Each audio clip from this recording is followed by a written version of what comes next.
back to Prime Morning, Thursday, and Social Watch. We started a conversation on Okada riders, and we've got the PRO of the Okada Association. His name is Mr. Solomon Akpanaba. Mr. Solomon, welcome. We've been trying to get you into the studio in the last 2 weeks, and we're thankful that you made it. What's the name of your spectacles? Oh, it's just lenses. I do not try to know its name. Okay. Okay. Anyway, well, once again, thank you for joining us in the studio. So you're the PRO, and you have an association. Is this a registered association? The association is not registered. We try to register it, and it's like if we register or if the registrars register us, then it's like they are endorsing an illicit activity. So that's true, what they told us. Yes, that's true, right? Yes, true. Okay, but how did you form this association? What makes up this association? I was teaching, and the time came I wanted to further my education. So things were not easy for me. I have to buy a bike that I can go to the school earlier and come back to do. So if I'm riding, people stop me, kindly pick me to this place, kindly help me. I'm desperate, I'm in need of transport.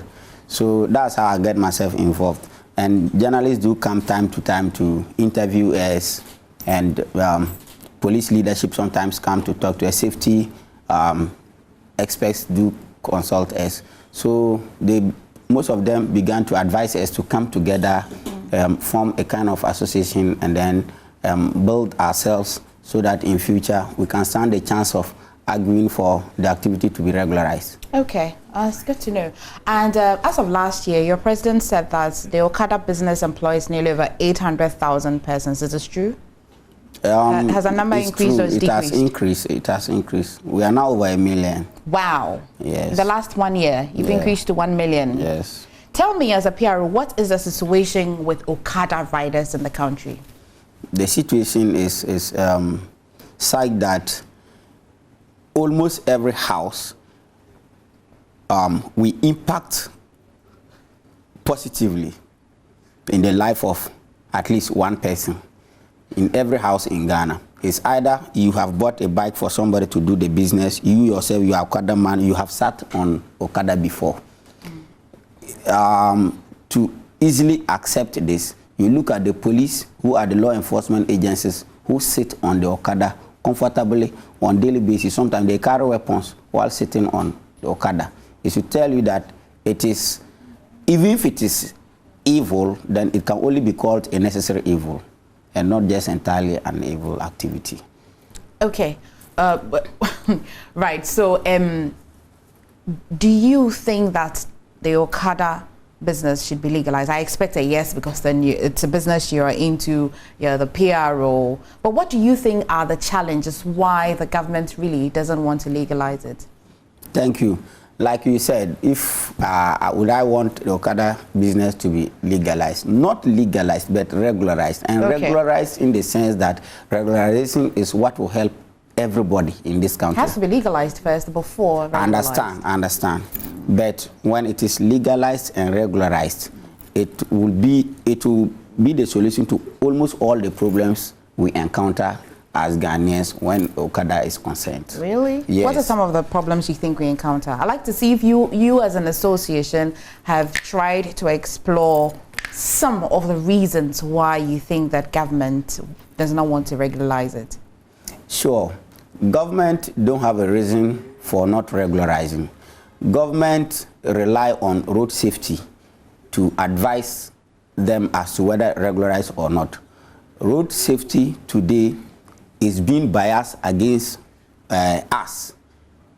Wherever they meet as stakeholders of road issues, the position of Ghana road safety is always a direct hatred that they have against us. Even the law that they pass against our activity, when somebody is doing Okada, should be arrested and given, you realize that they did not put kindness, they did not consider human face factor when they were drafting it. And the law, as it stands now, is so bogus to say. It is an obnoxious law that cannot be enforced. So we said that if police, almighty Ghana police, see the need to sit on Okada, politicians sit on Okada, sick people, pregnant women that are going to give birth sit on Okada, then you sit down and look at only the negative aspect. Fortunately or unfortunately, the car industry, GPRTU and other transport, commercial transport industry have worse activities, they have worse impact on our economy or in the driving business than even the Okada. They want to use a few motorbike accidents and stand on it as a yardstick to say that the business is very bad, it's killing, it's dangerous. Mr. Akpanaba, have you seen the statistics recently? Road accidents, yes, road crashes. Yes. So we're in television, so we cannot say that motor or Okada causes very few accidents. That's not entirely true. Sure. Okay, there are huge numbers. That's not impressive. Okay, so as a country, we appreciate that we have challenges. Okay, I'm not going to be speaking for the government. I'm not going to be speaking for you. But it looks like we don't even have a grab on our on cars already. You know, road safety in itself is a challenge. So we haven't solved that entirely. So we do not want to add more. Do you think that that's why the government doesn't want to regularize it? Because you can see that there's so much indiscipline. We have indiscipline among drivers, all right? But if we weigh the two, and we are yet to, you know, curb that indiscipline among drivers, and we are yet to add Okada, do you think that is something that as a country we can handle it? Do you think we can? Unfortunately, it is not in our position as a country to say, are we ready, are we willing, can we? No, Okada has come to stay. It's either you accept it or we ignore you and we continue doing our Okada business. Nothing. Look, the army was used to stop Okada in Ghana. It failed. Ghana army, I'm telling you, it failed. When was this? How did they do that? They claimed they were doing a joint operation or is it joint exercise or whatever. So they engaged more military with a few police to come and confiscate motorbikes on the streets. They did it successfully on those days, but the motorbikes got back to their rightful owners, and the army never knew how it happened, and they were so furious they said they would never join the police in Ghana to arrest Okada riders. Okay. What it simply means is that the police, when they arrest Okada, they are not looking at the law, they are not looking at the purpose of the law, they look at their pockets. Oh, well, that's another conversation. But if we want to go into enforcement, there are definitely security agencies that can enforce laws, and then it would come to bear. All right, so you might want to join the conversation. Should we legalize and regularize it or not? That's a mouthful. That's a mouthful. So call us on 030221169394, but you can also send us a text message on 0551575757. Now here's a message from Inusa Bogobiri Mohammed. He says that good morning to you guys. Literally, the Okada has actually helped the youth of the country to get them engaged. There's a saying that the devil finds job for the ideal man. So in order to avoid the devil's ideas, you should get something doing. This is from Inisa from Wali Wali. Mr. Akpanaba, I quite remember that the government, student government, wanted to help the situation by replacing the Okada with cars, so that those who take these cars will pay in installments. What happened to that promise? Did you know about this promise? Oh, sure. Government recently, last month, invited us to come and have a look at those cars. The car can carry 3 people at a time. 1 passenger in front, 2 at the back. So with the driver 4. So we think this is a kind of pragya that government have bought for us. And the cost of pragya? Yeah, you know pragya? Yes, I know. Yes. So pragya takes 3 people. This one also takes 3 people. So that is a kind of pragya. That's so it's not a car? It is a car, all right. It has 4 tires. But with the number of people it can pick, we think, and it costs 25,000 Ghana cedis. Okay. So what government is saying is that they can help us by talking with the company to lease the cars to us on loans. So we'll be paying 5,000 before you take the car, then you pay continuously for 2 years. By 2 years, you finish paying. And we think it is not a good substitute for Okada because people park their cars and pick Okada. So if you bring a car for us to use, it means those people will be stranded. And places that Okada can go, cars cannot go. So it's not your duty to worry about the roads. It's the government's duty to worry about the roads. And so if Okada riders want to find an alternative by riding motors to places where a car cannot go, it's the government's challenge to make sure that the roads are constructed. Do you want to worry about the road? This question, it is worrying me because you even remind me that government is not ready to regularize or even accept our existence. This is reflective on how roads are constructed in this country. Roads are constructed for cars and not for motorbikes. Okay. Yet government allow importation of motorbikes in large commercial quantities. Because you don't import it yourself, right? It is important. That's why you have access to buying. So if government is importing motorbikes, that's but it's not considering creating a road for the motors, it is key when it comes to motor accident or motor crash. The reason that government don't want to create a road for us, but even pretend as if we don't exist and allow importation of motorbikes in large commercial quantities, it is the key problem that we are facing. It is the reason why I'm here this morning. Okay, so if I understand, if we want to revisit your reason why you're using motorbikes, it's because you want employment, you want certain income and all of that, right? It's not because of the love for moto. Is that it? Sure. It's because you want income. Sure. You were a teacher. You wanted to further your education. You couldn't afford it, and so you took to the motorbike, and then it started off as a business. So it's a matter of income. It's not a matter of the fact that I love motorways, so government should make arrangements for it. Which one are we looking at? Source of income or the fact that you're so attached to the motorbikes? Is it so that these provision that the government wants to provide for you, which would also bring you another source of income, it replaces the earlier need. Would that be a problem? I want to understand it here. I'm also looking at the fact that people complain that we are indisciplined. And we'll get there. We'll talk about all right. So with this particular question you just asked me, we feel that we have reasons for going for motorbikes instead of cars as riders. So if the activity is regularized, over 90% of the challenges people face with us will be no more. Okay, I've got a message from Oscar from the Western North. He says that Okada must stay forever. So you do not even want to go into the conversation of they replacing it with cars or whichever. If it's because of employment, you went into Okada riding and government gives you employment, you will still want to go to the Okada. I just want that clarification. And to be very honest with you, I want to say that it is not our entire membership that do not want the car. I want to believe that. We have not had meetings with them extensively, though we've tried on pilot basis. So far, what we heard, majority don't want the car. But I want to say that it is not a bad thing that government is doing. For any of us to opt for the car is not a bad thing. And we expect some of us to do that. What we are saying is that we did not ask government to give us cars. Government have done its best by giving us cars. Government should be interested in knowing our number. Government should be interested in having our data.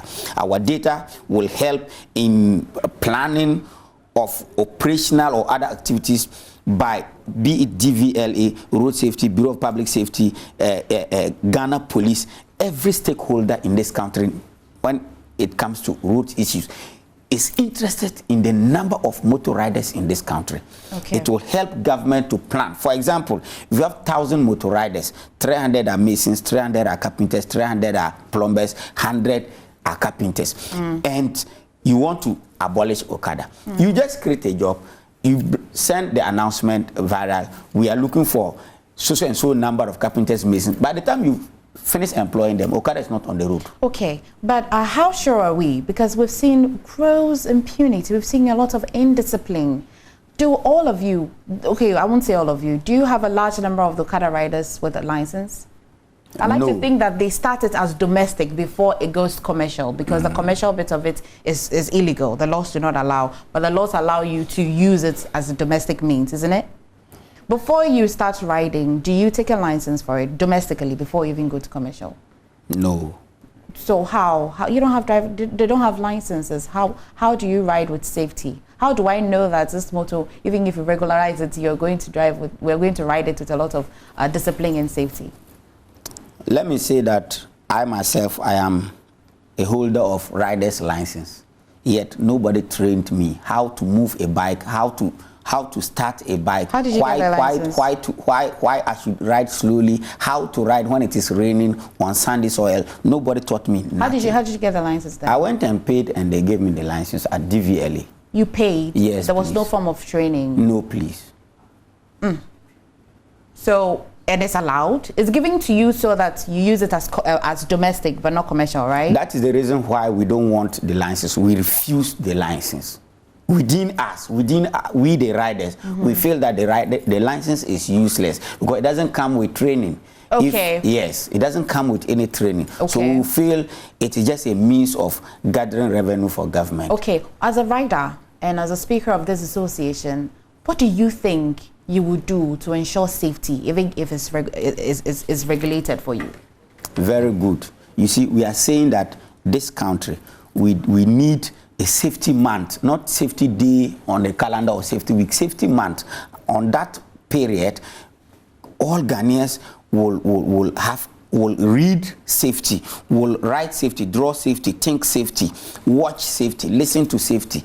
Those that have had accident, all accident victims should be allowed to go to radio and TV station and explain their ordeal, be it a driver that was involved in an accident and survived, or a passenger, will explain how the thing started. Were you sleeping when you were driving? So it will help reduce road accident. We are saying that road safety should accept the fact that Okada has come to stay. That is how Ghana Medical Association Ghana Medical Association or Ghana Health Service is able to fight or manage COVID. They said they accept, and Ghanaians will accept that we are not in normal times. That one alone is a 50% fight. We don't have control over COVID. We have control over Okada. Very sure. That is why I'm saying that governments will agree that now our roads are dangerous. So proactive measures. We want to see road safety on viral, on Facebook, everywhere, all the social media, showing children how to cross road, why you should not speed at a particular place, why you should not do overtaking at a particular place. You see, road safety issues. You're not talking about safety for riders, people who are riding, the people who are riding, whose lives are at stake. What about those? Is it that you want DVLA to start some training for you? Well, we want to know how, when government wants to regulate it, when government wants to legalize it, it's confident enough. What do you want us to do? You're going to the citizens. Yeah. Well, let's talk about you. We ourselves. We want Ghana police, for instance, to stop extorting us. I'm asking this because half of the motor accidents we're seeing now is caused by Okada riders. Did you know this? I know that. Oh, good. And thank you for that. Let's even take it that 70% of the accidents that occur came from Okada. It means that 30% of us are doing well. So if you say 50% of the accidents come from... It's a percentage of all accidents. Yes. So let's say cars and motors. Motor riders contribute 50%. They have done excellent. They have done marvelously well because they were not trained. The law do not even allow them. Still, they have managed to cross 50%. Wow, Okada riders in Ghana, God bless you people all. Look, the car, okay? I'm telling you that this commercial transport drivers, it's a large number, I forgot their name. They have people like road safety to come and train them, give them GPRTU and GPRTU. Right. They have access to so many safety concerned experts to come and train them. The law allowed them to drive. The law is backing them. They are into union. Their unions do a lot of stuff for them to reduce accidents. What is happening? So the motor rider is living in a jungle. He is into black market. He has no access for training or whatever. He has managed to cross 50%. Wow. What if it is regularized and they are also having opportunity to go to road safety, go to this, and they are accepted, and the embarrassment and the harassment stops, they will cross 100%. Okay. Mr. Solomon Akpanaba, I'm sorry, my time is up. See why you shouldn't be late next time. I hope that we get the opportunity to pick up this conversation. I see you're very passionate about it. How much do you make in a day? Oh, not less than 100 cedis. I see. All right. Take care of yourself. We'll pick up on this conversation. I'll visit you soon. Where's your station? Where do you ride? Ashama. Ashaman? Yes. Hey, wallahi. I'll come and visit you, okay? Thank you. All right, so thank you. We're trying to explore the conversation on Okada riders. Let's see the pros and cons. Like Benjamin would say, it's a very deep conversation. We've just scratched the surface. We'll pick up on the conversation. We'll probably visit them on ground to see exactly how it's done and see if it's even possible that we legalize it and regulate it for them, and if it will benefit us as people and even as a country. Quickly? I want to say one thing. Quickly. MPP government, good morning. I'm telling you that if you want to win 10 times, regularize Okada right now. You won't do campaign. If you fail, what happened in Parliament in last year's election is small. Take care of yourself. We'll see you tomorrow.